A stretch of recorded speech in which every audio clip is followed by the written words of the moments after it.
welcome to part 3 of our Chestnuts Roasting on a Dumpster Fire special of Very Garbage Theater Christmas. I'm your host Chase with my co-hosts Blake and John. And I quit.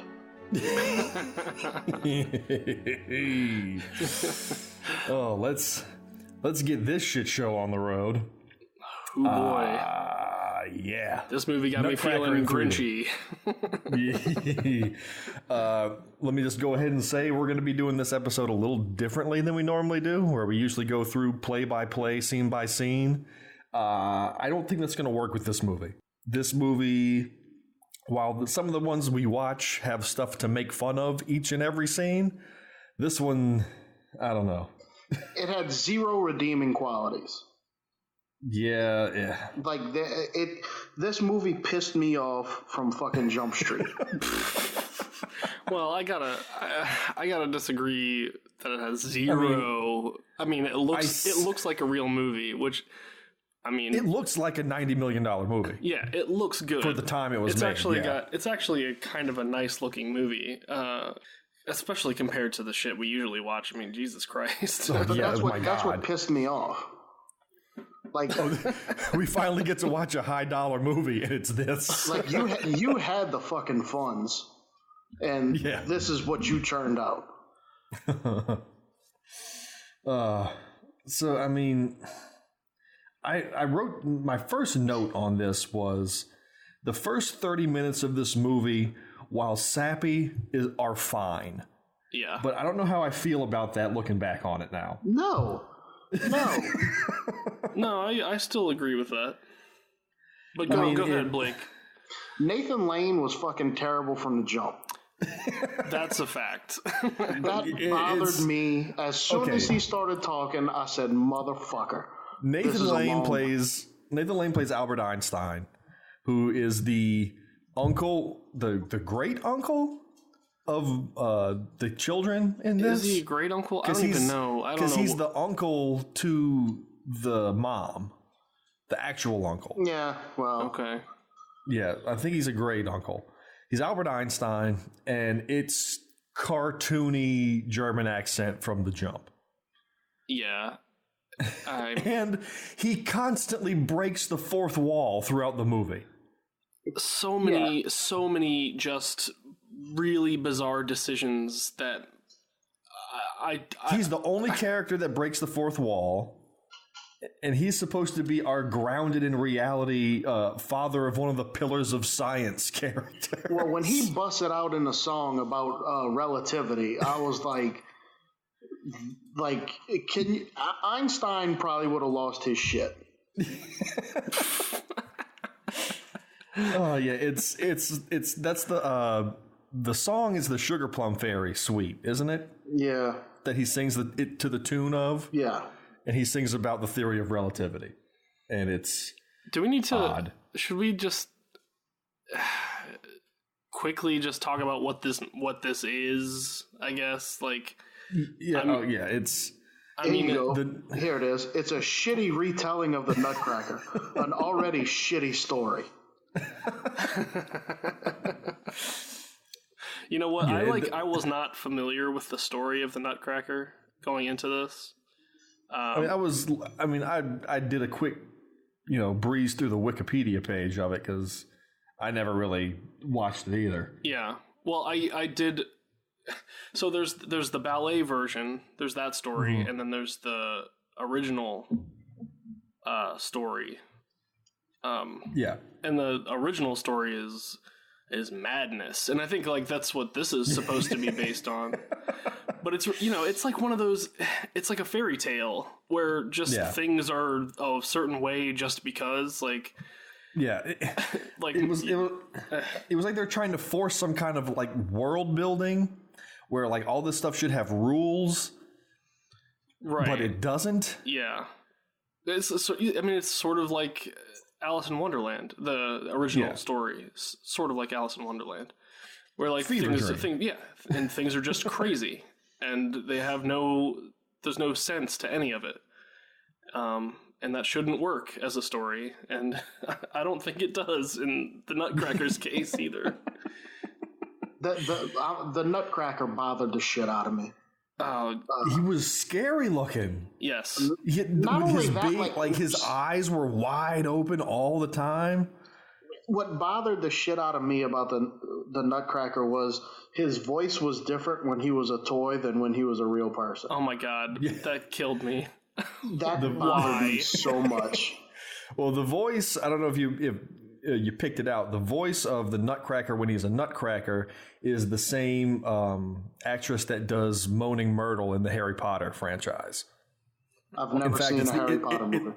It's the exact same voice that she does in that. I don't understand this choice, though. Why not just have the boy who plays him when he's real voice him? Yeah. Why not? I don't know. I had a weird problem with that Nutcracker. I had a weird problem with the fact that he was a Nutcracker for maybe 5 minutes and then gets turned back into a real boy just because she touched him. That's a weak-ass curse. Yeah.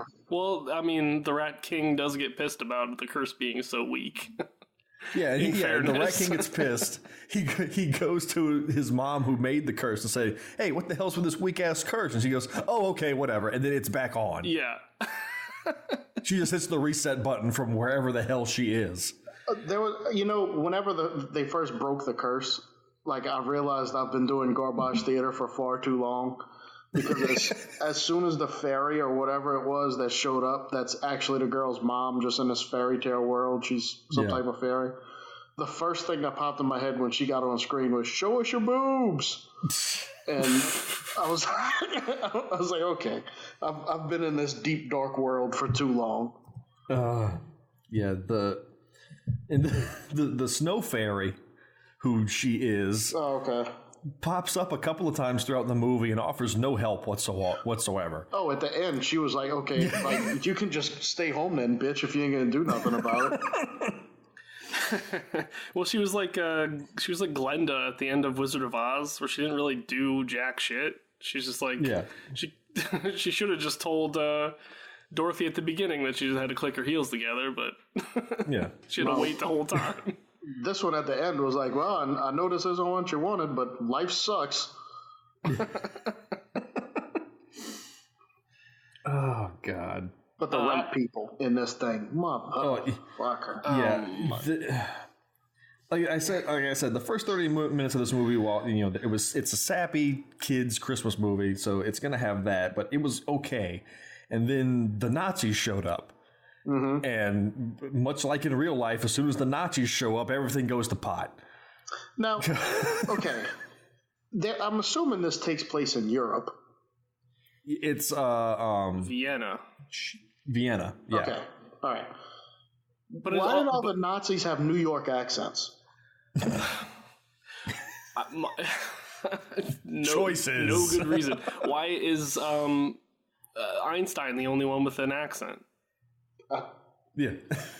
I could have swore in one of the rat Nazi motorcycle scenes, you could hear one of them yell in the distance, "Banfagu! Banfagu!"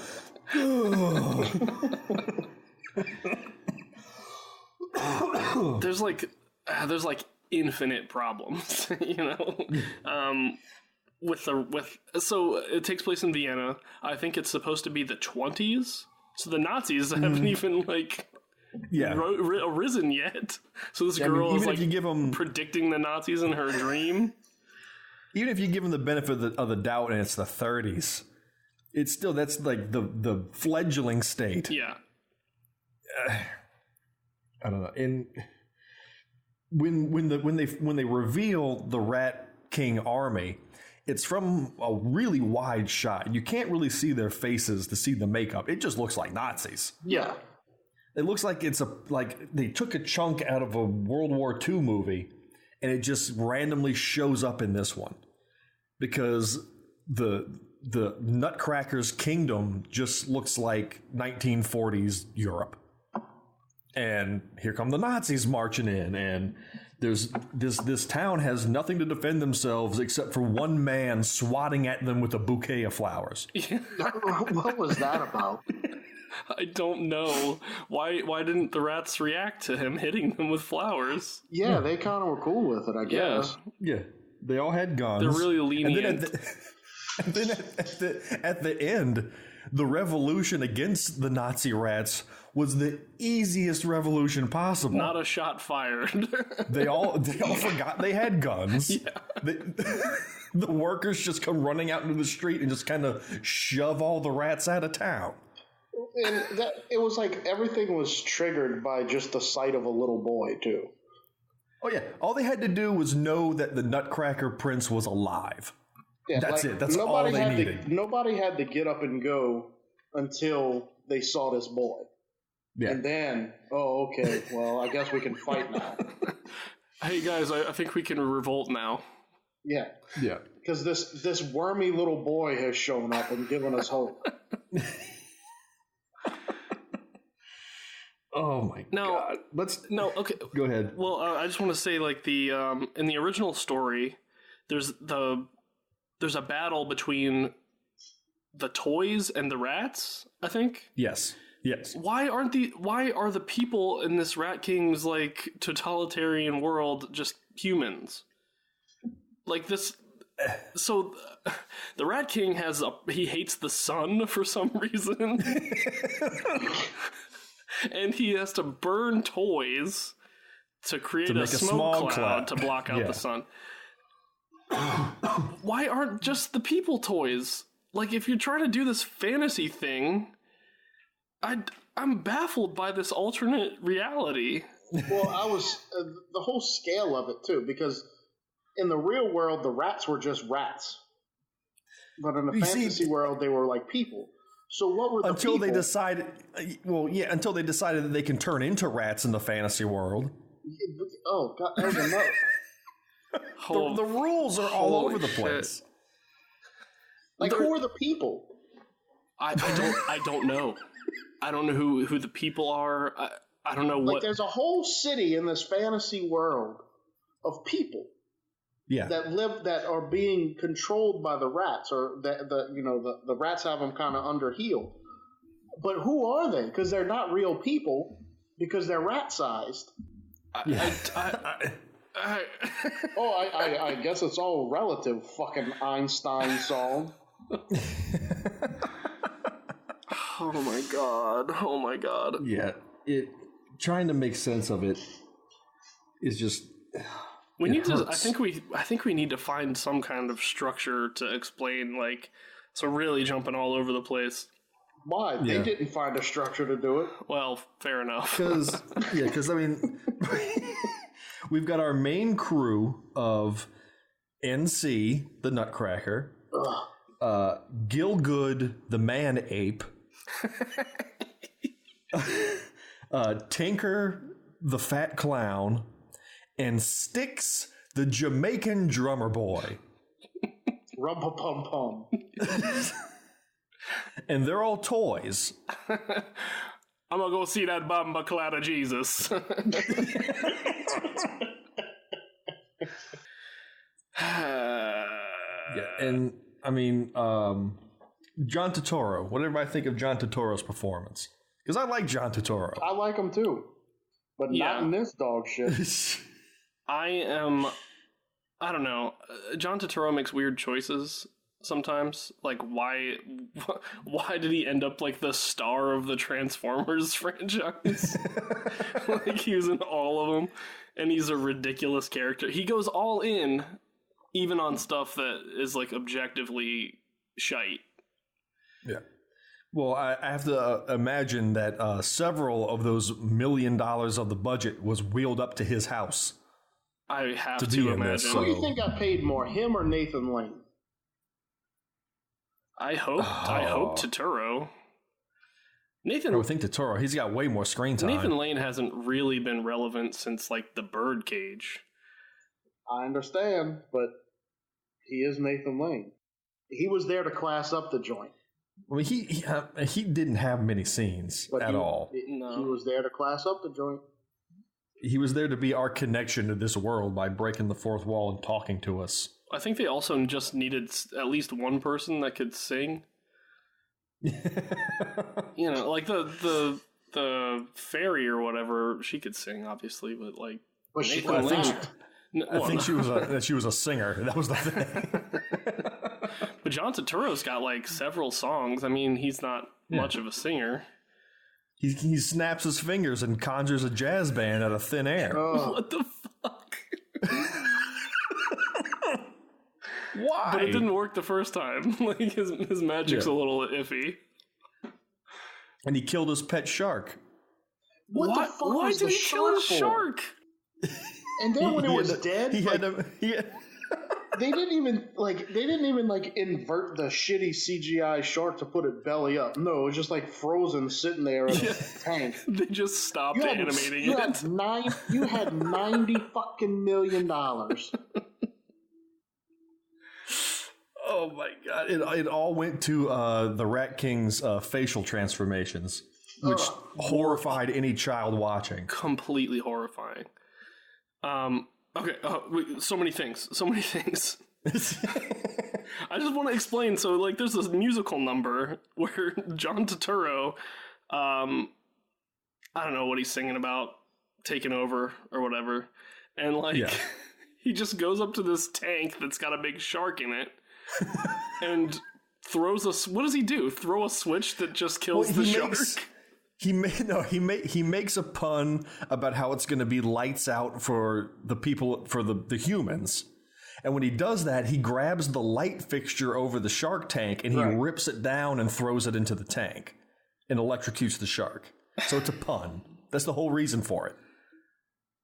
I mean, it could have been regular fish in that fish tank. Did it have to be a great white shark? Yeah. Well, did it have to be a tank at all? Like, if you just rip out a light fixture, I get it. Lights out. Yeah.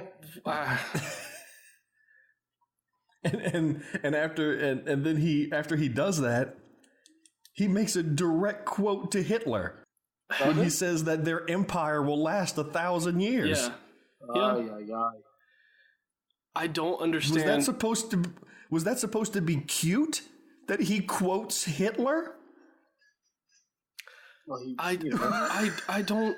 And you know what's weird too is like everything about the mouse or the rat army is like perfectly Nazi. Oh, it's on the fucking nose Nazi. But Turturro, for some reason, is dressed like he's Andy dressed Warhol. like an anime. Yeah. He looks like a high school kid in an anime with his like blonde wig. Well, it's no doubt it's supposed to be Nazis. Sure. Yeah. But just the voices that came out of these rats. Like, yo, Delilah, get me another slice of pie. Like, I mean, these weren't Nazis. It was like Rizzo joined the SS. Yeah.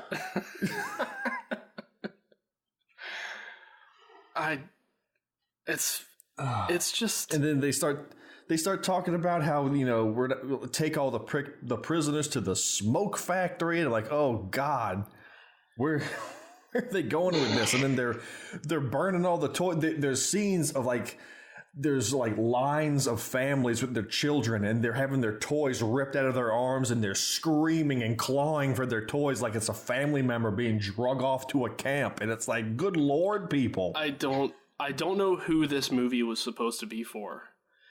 It's for nobody. Like that's what that review said. This movie isn't for children or anybody. It's not for. It's too scary for kids, and it's too silly for adults. And the Nazi stuff, like, it's not even like a satire. It has nothing to say about Nazis. It's not necessary. It's at all. so unnecessary. They're just. It's like he's just hijacking the like visuals of Nazis just to not have to make them, to not have to tell the story, to like not have to make them evil. He just puts them in Nazi uniforms and you're like, oh, they're evil. You could have made them look like anything else. Anything else. Any generic like soldier look. You could have made them look like fucking gypsies. I don't know. It was like in such bad taste and such just a strange, pointless decision, and I'm sure it alienated a lot of people. I'm sure it like contributed to the failure of the movie. Yeah, There's a reason this thing barely made any money at all. And it also seems that the rats were superior technologically over everybody. Oh, they had jetpacks and they had helicopters and yeah. Yet nobody ever fired a shot. Like it seemed like the rats could have easily won. Yeah. Well, there's the scene in the end in the smoke factory where NC becomes human again, and they're trying to kill NC, and there's those two jetpack rats, and they're spraying bullets everywhere. They're trying to mow this kid down. Yeah, they can't hit anything, but yeah, they're like stormtroopers. They never hit anything. They're motorcycles. They've got twin miniguns on the front of the motorcycles, and all they do is shoot forward down an empty corridor because it's fun. Yeah, I'm glad you noticed that. They're just shooting at nothing ever. I was getting whenever they would go back to the Rat Queen and her trying to I guess keep herself alive because she's old and falling apart. Yeah. I was getting flashbacks to that movie, The Witches. Yeah, I was getting a Brazil vibe out of it. So the Rat King and his mother, the Rat Queen? Yes. Now I'm just realizing how sort of confusing that is. Yeah, king and queen, mother and son. Yeah, but they're rats. But that kind of shit goes down. They wear wigs all the time for some reason? Is it just because they're... Because they're rats. I don't... They want to be human, but they want to turn all the humans into rats. That's another thing. They keep talking about ratification. Ratifying and shit. But it's barely part of the story at all. There's never a plan laid forth about how that's going to happen. Right. It's just we're going to blot out the sun. Why is he afraid of the sun? And then no reason. Just is. That's that fairy tale shit where things just are with no explanation. There's plenty of sun. Let me tell you, there's plenty of sun in that city. Absolutely. Mr. Burns, this Rat King is not. I'm just going through my loose notes here. Einstein, he makes several, he's supposed to be Einstein. Yeah. And he's talking about how all reality is an illusion. And there's a line at the end where he's walking off with the dad, and in which he throws out his theory of relativity. Yeah. He renounces it at the end of the movie. That was just a kicker at the end. It's already bad enough, and now you're just going to kick me in the stomach. Maybe I was wrong, or I can't remember exactly what he said. Basically saying that he's wrong. He says, I've come to the realization that everything isn't relative. Yeah, that's what it was. But I also don't think they're also conflating his scientific formula with the sizes of things. I was about to say the sizes of things. It's not. It's way more. It's not in good faith, a good version of his theory at all. It's I hate to bring in another movie, an actual good movie, on Guardians of the Galaxy 2, when Rocket sees Ego out the window killing all the other fleet, and he's he's an inch tall, but it was because he was far away. Yeah, that's basically relativity in this movie. There's a lot of guys far away, so really, from my perspective, he's only an inch tall. There's relativity for you. Yeah. No.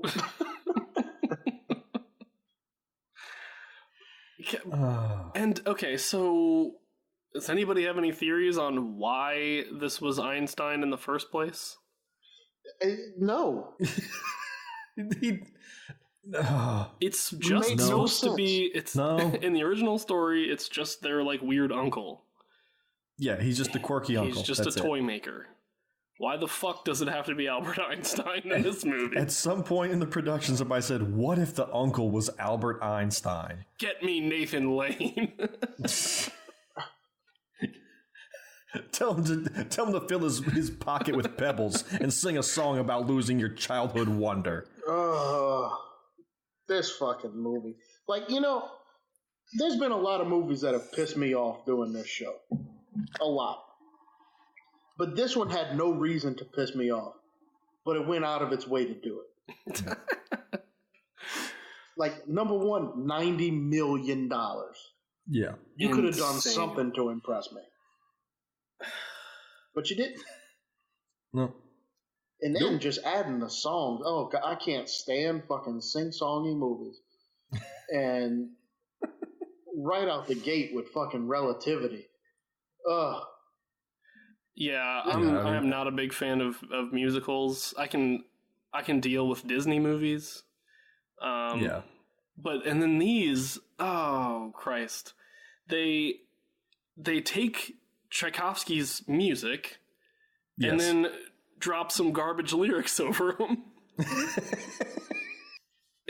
I'm not familiar enough with the Nutcracker ballet to know all the music. Were all of these songs? Yes. I'm pretty sure. I don't think the jazz numbers from the Rat King were in it, but I could be wrong. Maybe not. That and like where he's addressing the city and he's singing about the Rat Manifesto. Yeah, I don't think that was, but I could be wrong. I just don't remember that. Oh, and he can leap around like the Incredible Hulk for some reason. Yeah, he's got powers. $90 million, and that was the shittiest wire work I've ever seen in my life. He leaps from the balcony after singing his song down into the crowd to take up-close pictures of crying children in a horrifying manner. Yeah. Like, with $90 million, you could have flown one motherfucker from Hong Kong over to show you how to do this shit.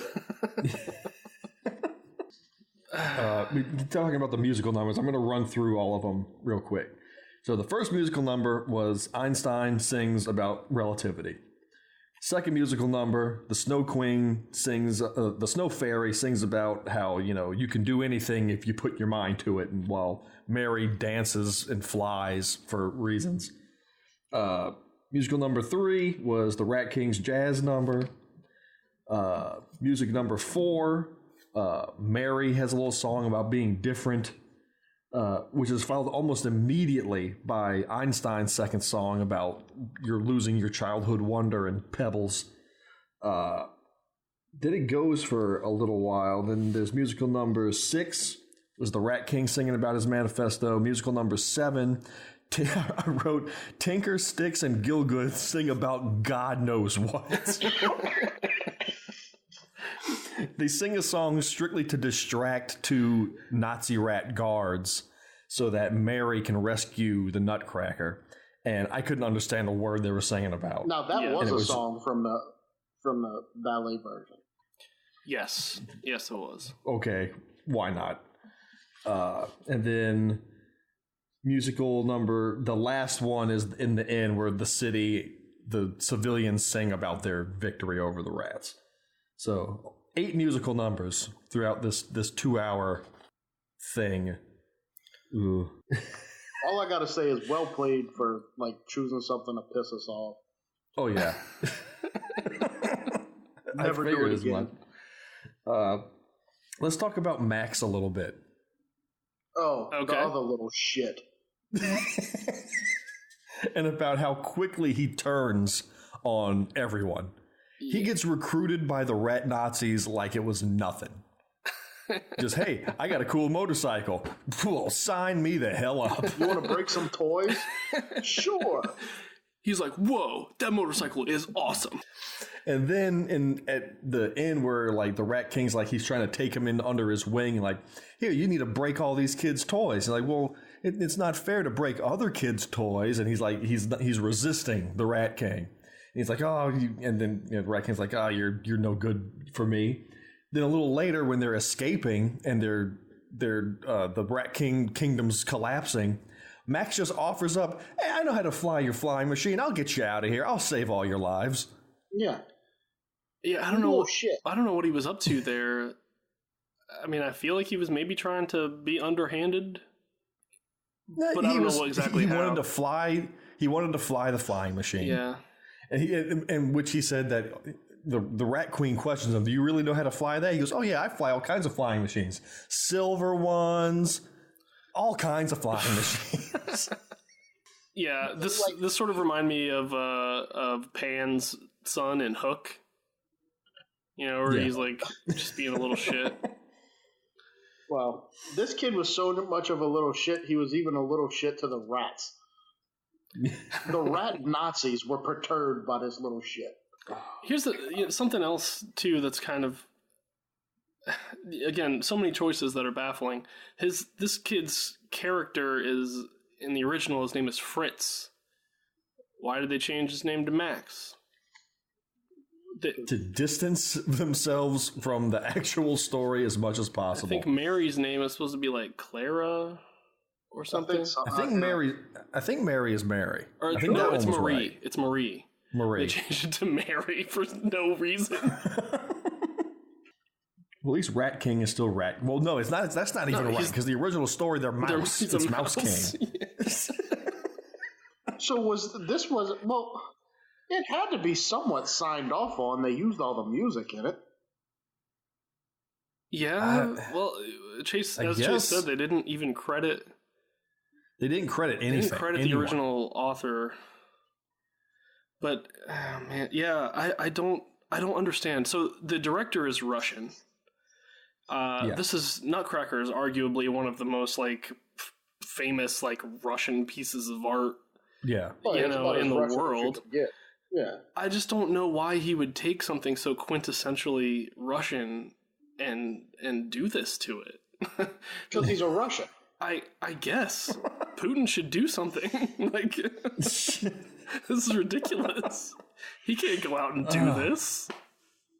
I'm not gonna make a huge political statement, but Russians are pretty much known for rushing up things. Well, I know, but like they're proud of their stuff. They're proud people. Yeah, is the thing he bastardized it. It's the thing. That's the problem.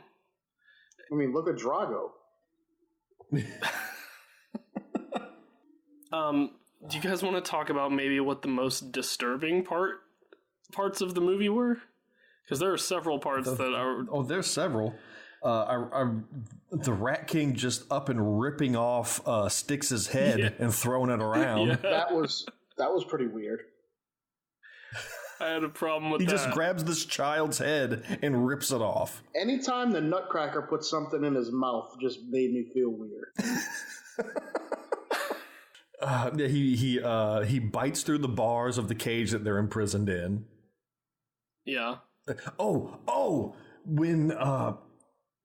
When Mary and Max are hiding from the Rat King, and he chews his way through the metal wall. That was kind of weird. Oh god, yeah, that was horrifying.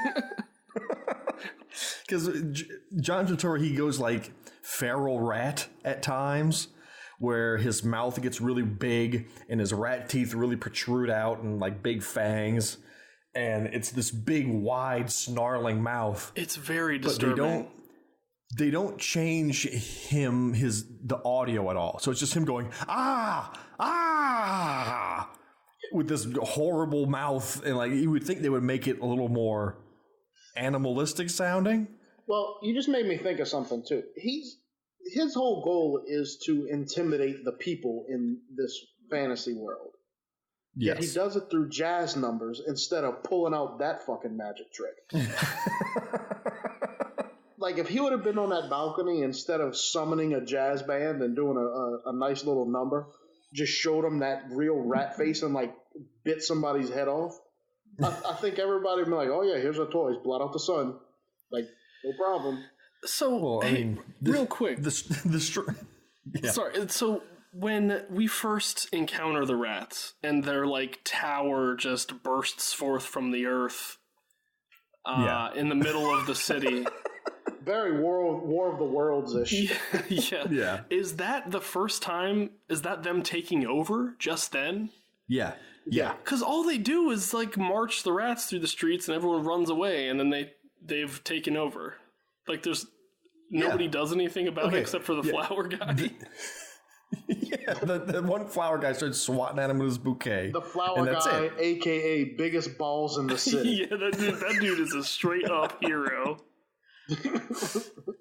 And he's the one that leads the revolution in the end. Oh, that was him? Yeah, that's the same guy. He was the one that felt empowered by the sight of a little boy. Yeah. Because the strength of the city was paper thin. All the Nazis had to do was march in, and then we're here, so we won. Yeah, they're like, this is ours now. But little do they know that the Nazi regime is paper thin as well. And all they have to do is kind of shove them back out of the city, and they can take it all back. The best thing that could have happened in this movie is after Mary or Marie or whatever the hell her name is, after she woke up that first night and realized it was a dream, was her to just say, "Oh well," and everything would have been fine. Yeah, well, I mean, the entire movie was almost a big fuck you, because at the end, the very end, the snow fairy shows up for no reason other than to tell her that this is all a dream. None of this is real. Yeah. None of this is real. You're dreaming. This isn't happening. Like, oh, okay. So I just wasted an hour and 45 minutes? But the Nutcracker dude shows up at her house. Does he remember it, or is he even the same person? Yeah, she's probably dreaming about someone she's never seen before in her life. Yeah, because Albert Einstein comes in with his new neighbor, this child that he has by himself with no parents. But you see, Albert Einstein's aware of it because he was in the rat world. Yeah, what? There's so many parts that like blur the lines. Like they keep going to the exterior of their house and showing rats like going in the sewer. Like CG rats. Who are they? I'm assuming they're the rats. They're because those two rats went. Okay. This is a nightmare. Because in the real world, yeah, the house is being infiltrated by rats. We never see them, but then that night when everything goes magical and they go downstairs into the parlor or whatever the hell that room was with the Christmas tree, and the Christmas tree is 1,000. Yeah, the Christmas tree is 1,000 stories tall. The two Nazi rats with jetpacks are up in the tree spying on them. So that's the rats that snuck in. But yeah, like what Blake was saying, I thought it was in the real world they appear as rats. Yeah. And in the fantasy world, they're the Nazis. Right. But in the end of the movie, the Rat Queen can transform into a regular rat to escape, and so can the Rat King. Oh my god. Which brings me back to my original question. Why is Albert Einstein bringing a hookup to his niece?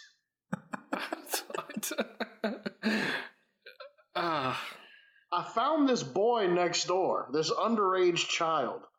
So I brought him over here with me to show him to you. By the way, I was in your dream, and hey, this dude looks like you're tight. Yeah. Yeah, something's up with the Albert Einstein character, though. Before Mary goes to sleep the first time in the movie, he says that he's always with her.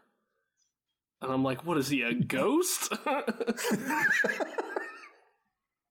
But he was, though. He was in the fantasy land. Yeah. Yes. And he talked to... Did he do a fourth wall thing? He's like a fucking watcher. Yeah, he is. He is. Yeah. The Nutcracker Suite, starring Nathan Lane as the ghost of Albert Einstein. I did say the one thing that made me laugh at the end was when they finally liberate the city from the rats and all the citizens take to the streets, they all have a bouquet of flowers, the symbol of hope of their city, from that one day when that brave man stood up against the Nazis. The only thing I laughed at in the movie, which is, it's pretty fucked up, the only thing I laughed at was whenever the Rat King swooped down and was taking pictures of crying children. It was so bizarre. Like, I thought that was funny. Yeah, so he, like, collected pictures of crying children and put them in his hallways and stuff. Yeah. So he could, like, jack off to him or something. I don't know what the... Like, I found that to be funny. And that's, like, borderline the evilest thing that he does in the movie. You know? I just don't... Yeah. I don't feel like it's appropriate to make him Hitler. And the whole time I'm watching it, though, like, I hate being in this space of watching the movie So I'm just like constantly sitting there like wanting something crazy to happen that actually. Well, I mean, not that nothing crazy's happening. I mean, the whole thing's fucking crazy. But like, whenever all the kids are like throwing their toys in the fire, it's like the Nazis are making them do it. I'm sitting there thinking, boy, I hope a childhood Magneto comes in and like rips a fence down and kills somebody. Like, I was so out of this movie. Like, that's the kind of shit I was thinking about. I just got reminded of so there's the part where Monkey Man and Mary go through the mirror. Yeah. And the rules of this mirror and how it functions. They go through a mirror to get to, so they're not in the fantasy land yet. They have to go through a mirror to get to. They're in the fantasy land. They're in the fantasy land, but they're not in the Nutcracker Kingdom. They got to go through a mirror to get to the Nutcracker Kingdom. Yeah, it's like a teleporter. Okay. Because again. Just because. Speaking of the Monkey Man, $90 million, and you just found some scrap Planet of the Apes fucking mask and threw it on this dude. No, it was CG. They had some loose CG around the mouth. It was a Planet of the Apes mask, and y'all know it. They're like, oh, just change the hair a bit so it doesn't look exactly like fucking Cornelius, and send them out. The CG was kind of all over the place. I mean, there were parts that looked pretty good. But there were other parts like, I mean, spend some more time on the Nutcracker, yo. Like, he looks like garbage. Or make the shark go belly up, for Christ's sake. Instead of, like, looking like he had an error. Yeah. All they had to do was invert the picture. That was it. He throws the light fixture in, and the front glass sheet window of the aquarium it's just the blue screen of death. Yeah. Another thing that I thought of that was disturbing was like, did anybody get a John Wayne Gacy vibe from Tinker? This clown was horrifying. He was pretty terrifying. Yes. Yeah. I mean, I don't like clowns. At all, but this dude was a creepy clown. Yeah. Okay, I want to go back to the mirror real quick. I'm not done talking about this mirror. Yeah. They go through the mirror to get to the Nutcracker Kingdom, and then while they're there, one of the Nazi rats is coming up the stairs, so they go back through the mirror, and like they make some noise, so the Nazi comes up and looks through the mirror, and Gilgood, the ape man, punches him through the mirror, which shatters the mirror, which I would think would make it not game over at work. That point. But then they can just walk through the empty frame. I thought that was sloppy. See, I thought through the mirror was just like the same. It was the same city on the other side of the mirror, right? But just the Nutcracker. It's the Nutcracker Kingdom over here and not over on the other side? It was the same world. It was just, I guess, to use an Einstein term, it was a wormhole, I guess. Okay, was the mirror in the attic of the dollhouse or her house? I thought it was her. I thought it was her house. I thought it was her house, but now that you say that, now I really don't fucking know. Oh my god! Because remember, it's all relative. I know. The dollhouse was the size of her house. I don't know. But it had that staircase in it, though. I don't know. It had that like curvy staircase. We gotta go back and watch this movie again. Fuck you.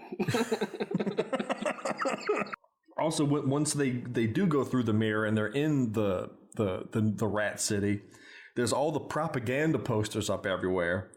Except they say, "Do the rat thing, vote for the Rat King." So is this a democracy featuring Nazis? I think it's like a North Korean election. Yeah. He's the only candidate. Yeah. And voting is mandatory. Right. I think it's one of those situations. Yeah, it's the rat thing to do. By the way, the Rat King invented hamburgers and shot like 18 holes in one playing golf. I want to say, what was the Nazis the thing that sunk this movie? No. Like if the rats weren't so blatantly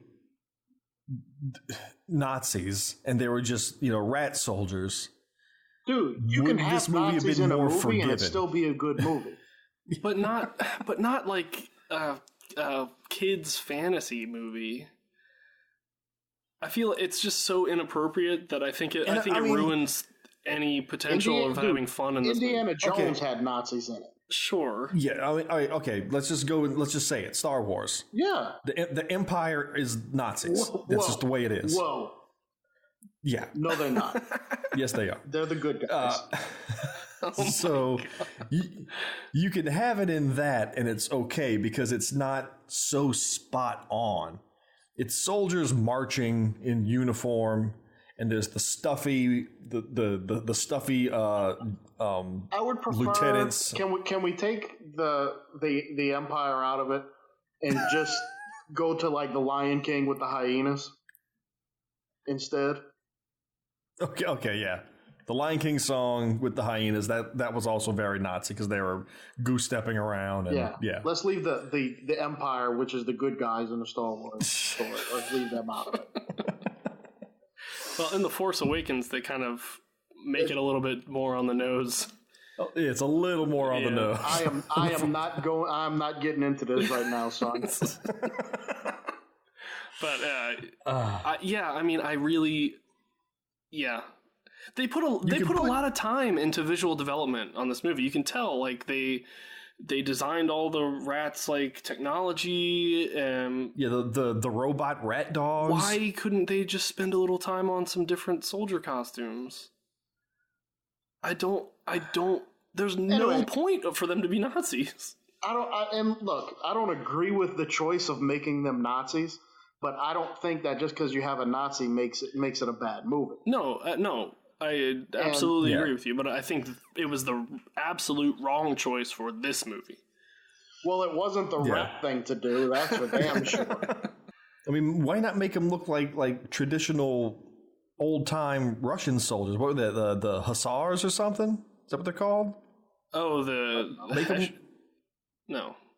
Make them look something out of that culture. I don't know. I really don't. I don't know. Or just do something new. It's a goddamn fantasy. Yeah. They're goddamn rat people.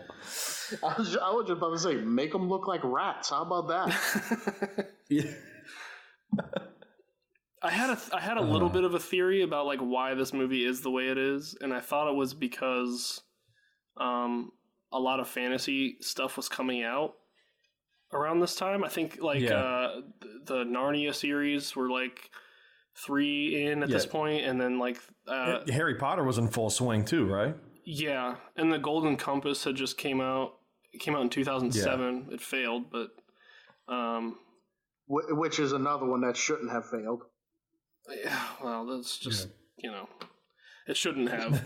But they got the guy that directed like American Pie or something for it, so cool idea. I love those. I love those books, by the way. No, it's great. It's great, but I don't know what happened. By the way, that was the same kid that was Billy that got his rat separated from him in the Golden Compass. He was the prince, the Nutcracker. Oh. I'd watch the Golden Compass 10 times before I'd watch this thing. Did we talk about this thing enough? Yeah, I think we did. I think also, like, there's got to be a rule about this shit.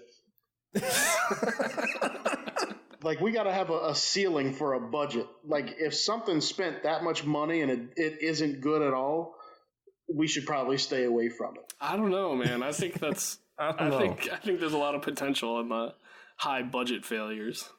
Well, this one didn't put its best foot forward. I'll tell you that, because it was. I can't say it, and I'm not going into this fucking thing anymore. This movie. I do want to. I mean, going back to the first like half hour not being that bad, I want to say that like when she first enters that room with the giant tree and everything, And then they take the like sleigh up through the tree and like all the giant ornaments and stuff. Visually, that stuff was really pretty cool. It looked good. And I want to say, like I said, I'm looking back on it, I'm like, okay, maybe the first 30 minutes wasn't that great. But that sequence, when they walk in and they see the big tree, and as they approach it, it gets bigger and bigger and bigger until it's like the freaking world tree from Avatar. And like the house, the dollhouse is now like a real house. And they get in the little sleigh ornament and it lifts them up through the thing. And there's all the animated ornaments doing stuff. Like, okay, I can see what they're trying to build here. They're trying to give you that same sense of wonder and everything that those other movies that it's competing against are doing. Right. But then somebody talks. Yeah. Then the It's a Small World cascade of ornaments come out to dance, and they're all human except for the Asians.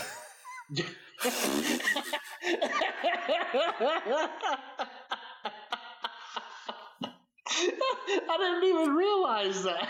Yeah, they're all human beings except the Asians, who have big wooden heads on them with little slants for eyes and the Raiden hats on. Why did they do that?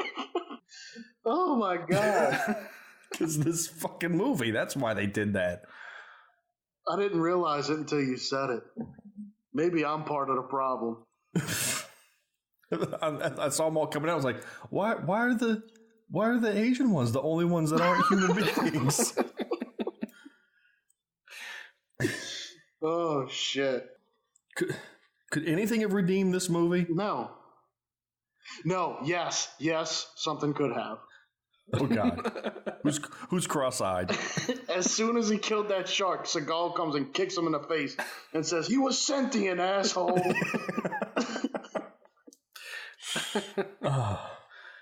I think it would have taken a lot to save this thing. Like it would have had to been back in the script stage for sure. The whole concept rewrites. Yeah. The only thing that could have saved it is whenever they first presented this finished piece to somebody would say, "Yeah, that ain't gonna work." Well, it begs the question: how did it get this far? I don't know. Why didn't someone catch this in all the stages of development that a film has to go through? How did no one say, this is not a good idea? Why is the ghost of Albert Einstein in this? I'm surprised the Einstein estate didn't come in and say, like, oh, easy. What the fuck are y'all doing? Oh, real quick. So a lot of the characters played two parts, right? Was the Rat Queen their nurse? Yes. Their nurse? Yes. Yes. Why? Because fuck that nurse. It was kind of like a Wizard of Oz type thing, I guess. Yeah, you were there and you were there. Yeah, but like in the Wizard of Oz, their characters make sense to like her experience with the real characters. Like the nurse seemed genuinely concerned for her and stuff. I mean, she had a drinking problem, I guess, but like she wasn't evil. You're 100% right, but this was a movie with rat Nazis in it. Yeah. Yeah. Man. Okay. Yeah. So I really don't think anything could have saved this thing. Well, good. Let me get all questions wrong on the quiz because. Oh God, yeah, I'm fully prepared to get 0. I can't think of anything you could even ask about this stupid movie. I'm going to tell you, I was grasping at straws to find questions. So they're not. Some of them aren't that hard. Some of them are really fucking hard. Well, because the whole time I'm watching, I'm like, I can't think of anything that would be a question. Yeah. So I have 5 and exactly 5, and thank God this isn't a normal Garbage Theater episode where I would have to have extras because there are none. Okay, so let's just get into it. Where we left off last time, John is ahead. It is 6-3 currently. 5 questions. We're going for a total at the end, so ties on each episode don't matter. Right.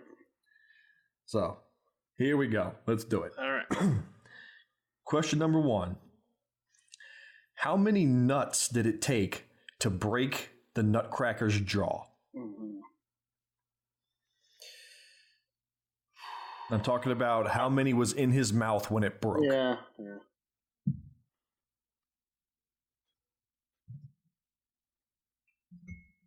Question number 2.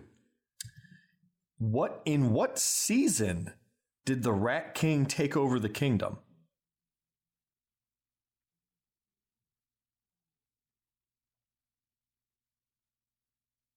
Question number 3. What instrument is Albert Einstein playing when Mary and Gielgud meet him in the Rat City? Oh, why can't I remember this? Oh, no.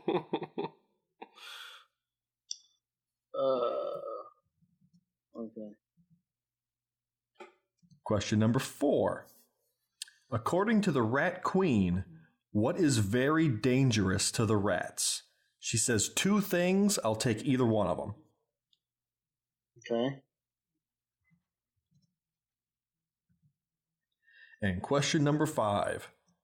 At the end of the movie, when Mary awakens from the whole movie and her parents are talking to her, what is hanging above her bed? Whoa. All right. So, question number 1. How many nuts broke little NC's jaw? I said 7. I said 4? 3. Damn it. I almost put 3. What season did the Rat King take over the kingdom? Spring. Winter? Spring. Oh. I figured because of the flowers. Yep. Oh, yeah. Blake's catching up. 6-4. What instrument is Albert Einstein playing when Mary and Gielgud beat him in the Rat City? 100% guess French horn. Violin? An accordion. Oh, gosh. Oh, I was thinking about that too, because I thought that would have been a funny guess as well. Question number 4. According to the Rat Queen, what is very dangerous to the rats? One of the 2 Little things girls. she says. Yeah, I have little girls. Little girls and love. All right. Final question. What is hanging over Mary's bed at the end of the movie when she awakens from her dream? I have Asian ornaments. I just put a doll. Paper chains. Oh, man. All right. Wow. Well, I'm only down by 2 now, right? Yeah. 7-5. Blake's only down by 2. So Still in the game. Still in the game. It's going to come down to the last movie. I was worried something would happen and someone would run away with it, and the last movie wouldn't matter. But good. Yeah, we still got a contest going. I came in really concerned this week because I was just not prepared at all. Okay, so for the finale of Chestnuts Roasting on a Dumpster Fire, a very garbage theater Christmas. Now, originally, we had all discussed and we were going to watch Silent Night, Deadly Night 2 because it was a pick that Blake had done during the regular season of Garbage Theater and it didn't happen. And we said, oh, well, that would be perfect for our Christmas month. Unfortunately, all the streaming services got rid of it right before us doing the episode. Those dick bags. So there goes that. But I dug up another one that I think is going to be quite fun. And believe me, I'm going for something that's going to be redeeming of Nutcracker, where we're gonna enjoy doing this again. I hope so. So, for our finale and the deciding movie of the contest, we are going to be watching the 1989 Gremlins ripoff, Elves. Oh, shit. I've heard of this. Yeah, this is a famous bad movie. Surprisingly, I'd never heard of it, but apparently it's a big deal. 4.1 on IMDb, 33% on Rotten Tomatoes, 3 stars on Amazon. Tagline, they don't work for Santa anymore. Directed by Jeffrey Mandel, who also directed Cyber Chic, Super Force, and Firehead. You know, those movies. Oh, dang. Firehead, though?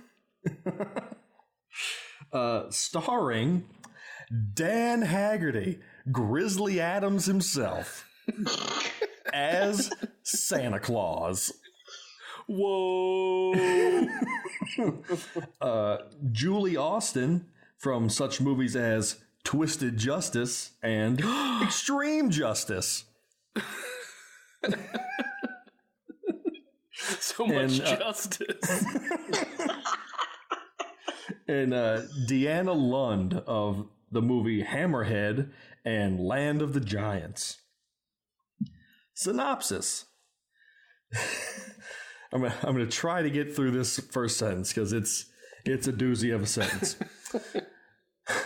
A young woman discovers that she is the focus of an evil Nazi experiment involving selective breeding and summoned elves in an attempt to create a race of supermen. More Nazis. Christmas and Nazis, though, they just go hand in hand. She and two of her friends are trapped in a department store with an elf, and only Dan Haggerty, as renegade loose cannon Santa Claus, can save them. Holy shit. Reviews. This plastic elf that scoots around and can't close its mouth really means business.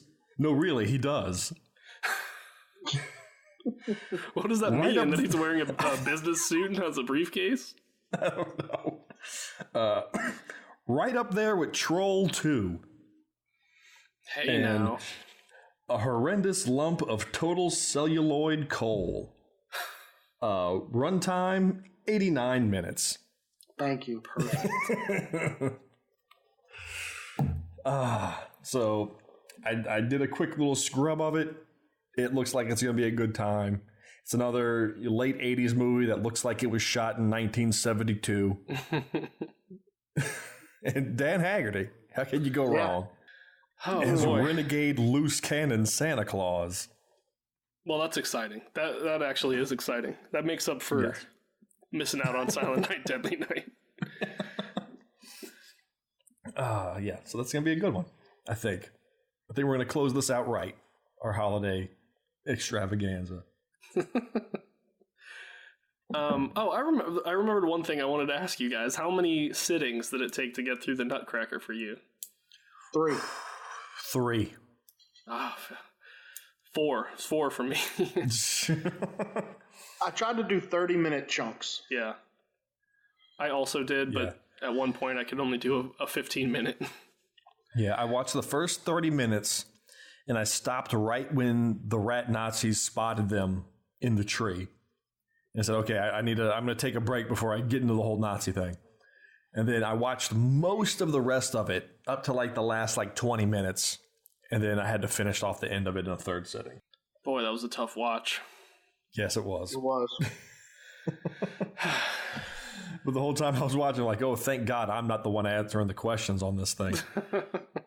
The whole time I was watching, I was like, if Chase pulls Go With Les Flow just to fuck with us. That would have been good, though. The episode would have been shot, though. Yeah. Can you imagine just me and Blake trying to talk about this thing? No, it would have just been you, because I would have hung up. I'd be like, and then there was a part where John Turturro kills a shark. Oh, man. But it's over. It's over now. Yeah. Moving on to greener, elfier pastures. Good. Oh man, I was looking through the reviews also for this on IMDb. I think there was a bunch of 10-star reviews. There's a ton of 10-star reviews of people saying people need to get over it. Get over the Nazis. And well, I saw one that was it was it was talking about the politics of it. It's if you can get past the politics. I'm like, what politics? It's Nazis. If you can get past the politics, yada, yada, yada, signed, Make Christmas Great Again. Yes. I was baffled by I don't even know what they meant by that. Yeah. There's a lot of people that like this movie, so that it's a good, warm, family Christmas movie. And I don't see the big deal. That's shocking how many people liked it.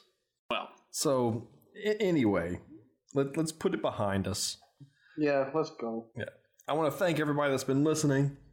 You can find us on Facebook at Facebook.com/Garbage Theater, Twitter at Garbage_Theater, on Instagram at Garbage_Theater. If you got a movie you want to suggest to us, our season 3 is rapidly approaching.